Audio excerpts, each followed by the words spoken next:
everyone, this is Ms. Moffat from across the Literverse. So, my new stint as a comic book store chick has started quite well. I've packed for, worked at, and unpacked from my first convention. I've survived my first new Comic Book Wednesday, and also gotten a sneak peek at Brian K. Vaughan's new series, Saga. It's already sold out at the distributors level, what? And I've also convinced a bunch of anime and manga nerds to buy a lot more than they anticipated. Oh, and I've also discovered that my entire paycheck will more or less go back to the store. I have to remind myself that I am working and not browsing sometimes. Never fear though, I'm keeping the blog fires burning with some new books too. And here's a few more to add to the pile. The Help by Catherine Stockett. Well, would you look at that? Another book from my All the Fuss reading challenge. A few of you might have heard of this book. I heard there was a movie adaptation that got some buzz as well. I'm curious about The Help, given the very distinct and very clear reactions to the subject matter. Readers either froth at the mouth in a seizure of delight upon finishing the book,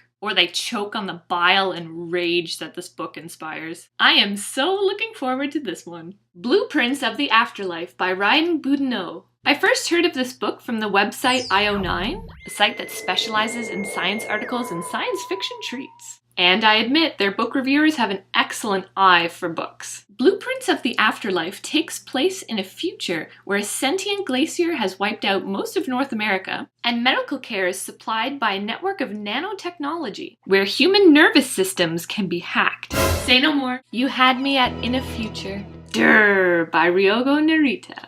Anime fans will know this series as Durarara, an onomatopoeia for a motorcycle engine mid-rev. Durr takes place in Ikebukuro, where Tokyo's wildest characters gather. I quite like Celty, a headless rider who also works as a transporter of sorts. Celty is an Irish dullahan, an Irish fairy usually seen riding a black horse and carrying her head under her arm. Except, in this story, her horse is her bike. So awesome. Burlesque, The True Art of Seduction by Michelle Grondin and Scarlett James. This is a large book, and sort of an awkward one to take out from the library. I've been to a few burlesque shows in my time, and they never cease to be dazzling and utterly glamorous. I wouldn't mind learning a bit about the history of the art. And this book has quite a bit of CanCon to it, which can be difficult to come across. So quite the saucy read in store for me, I should think. Alright, that's what I've got on the docket. Now that I've settled into my job, I'm aiming to get back to regular reviews and to catching up on that stunning pile of to-be-read books. Signing off.